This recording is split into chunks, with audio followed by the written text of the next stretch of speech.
నమస్తే, తెలుగు రాజ్యంకి స్వాగతం. నేను మీ సంధ్య. ఆంధ్రప్రదేశ్ రాజకీయాల్లో ఇప్పుడు మావిగన్ అనేది ఏ రేంజ్లో ట్రెండ్ అవుతుంది, ఎంత పెద్ద ఎత్తున చర్చ జరుగుతుంది అన్న విషయం మీ అందరికీ తెలిసిందే కదా. ఇక అమరావతికి చట్టబద్ధత దక్కింది అని కూటమి నేతల సంబరాల నడుమ జగన్ తెరపైకి తెచ్చిన మావిగన్ పైన, దానివల్ల కలిగే ప్రయోజనాల పైన, అటు అమరావతి నిర్మాణంతో పోలిస్తే దానికయ్యే అతి తక్కువ ఖర్చు పైన పెద్ద ఎత్తున చర్చ మొదలైంది. దీనిపై ఇప్పటికే తీవ్రమైన చర్చలు జరుగుతున్న నేపథ్యంలో మాజీ ఐపీఎస్ అధికారి ఏబి వెంకటేశ్వరరావు చేసిన కొన్ని వ్యాఖ్యలు ప్రస్తుతం సీఎంగా ఉన్న చంద్రబాబు వేస్ట్ అనే సందేశాన్ని ప్రజల్లోకి పంపించినట్టు అయ్యిందంటున్నారు పరిశీలకులు. ఈ సందర్భంగా అసలు మావిగన్ వ్యవహారంపై ఆయన ఏబి వెంకటేశ్వరరావు ఏమన్నారో ఒక్కసారి తెలుసుకునే ప్రయత్నం చేద్దాం. జగన్ అటు మావిగన్ వ్యాఖ్యలతో పెట్టుబడిదారులు అమరావతిలో పెట్టుబడి పెట్టడానికి భయపడతారని, ఈ తరహా హెచ్చరిక ఇప్పటికీ పెట్టుబడిదారుల్లోకి వెళ్ళిపోయిందని, దాన్ని ఎవరు మార్చలేరని అన్నారు. కాసేపు అదే నిజమని అనుకుంటే మరి తనను చూసే అమరావతికి పెట్టుబడులు వస్తున్నాయంటూ చెప్పుకునే చంద్రబాబు మార్క్ బ్రాండ్ సంగతి ఏంటి అనే ప్రశ్న ప్రస్తుతం తెరపైకి వచ్చింది. అంటే చంద్రబాబు నాయుడు గారు తన గురించి, తన బ్రాండ్ గురించి చెప్పుకున్నవి ఓ వర్గం మీడియా అచ్చేసినవి, దాంతోపాటు లోకేష్ లాంటి యువనేతలు చెప్పుకున్నవి అన్నీ అవాస్తవాలేనా అనే ప్రశ్న ప్రస్తుతం ఉత్పన్నమవుతుంది. ఎందుకంటే వైఎస్ జగన్ మళ్ళీ వస్తే అనే ప్రశ్నను ముందు పెట్టి ప్రస్తుతం ఉన్న చంద్రబాబు బ్రాండ్ని బద్నాం చేస్తున్నట్లుగా మాట్లాడుతున్నారు ఏబి వెంకటేశ్వరరావు అని అంటున్నారు కొంతమంది తమ్ముళ్ళు.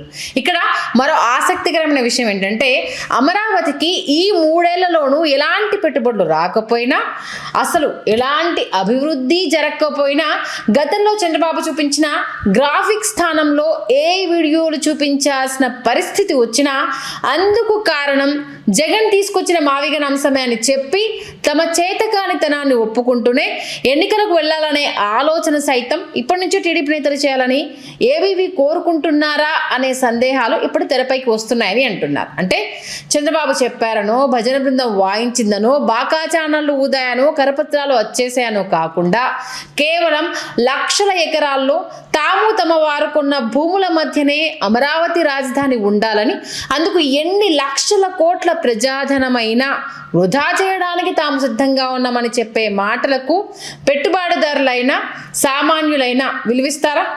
అసలు ఆ మాటల్ని పరిగణలోనికైనా తీసుకుంటారా?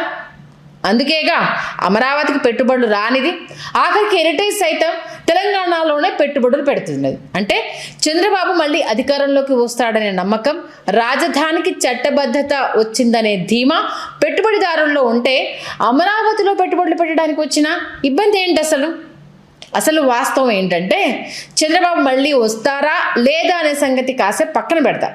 అమరావతికి చట్టబద్ధత కల్పించడం ద్వారా రైతులను మురిపించగలిగారు తప్ప పారిశ్రామికవేత్తల్లో అయితే ఎలాంటి విశ్వాసాన్ని, నమ్మకము కలిగించలేకపోయారన్న మాట వాస్తవం. ఇక వివరాలు సరిగ్గా చెప్పలేక, చంద్రబాబును పారిశ్రామికవేత్తలు నమ్మడం లేదని అంగీకరించలేకో, అమరావతి కంటే జగన్ తెరపైకి తీసుకొచ్చిన మావిగన్కే ప్రజా మద్దతు రోజు రోజుకు పెరుగుతుందన్న నిజాన్ని ఒప్పుకోలేకో, పారిశ్రామికవేత్తలను జగన్ భయపెడుతున్నారంటూ ఏబి వెంకటేశ్వరరావు గారు చేసిన వ్యాఖ్యలను సెల్ఫ్ గోల్ అని ఒకరంటే, ఆత్మవంచన అని మరికొందరు అంటున్నారని తెలుస్తోంది.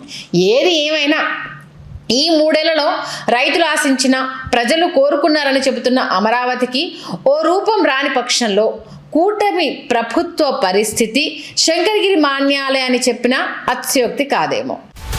హలో, తెలుగు రాజ్యం ఛానల్ చూస్తున్నారా? సామాజిక, రాజకీయ, జీవన చిత్రణే తెలుగు రాజ్యం. అతిశయోక్తులు, అసత్యాలు ఉండవు. రాజకీయ కోణం కాదు, ప్రజా కోణమే కొలబద్ద. తెలుగు రాజ్యం వీక్షణ మీ ఉత్తమ అభిరుచికి నిదర్శనం.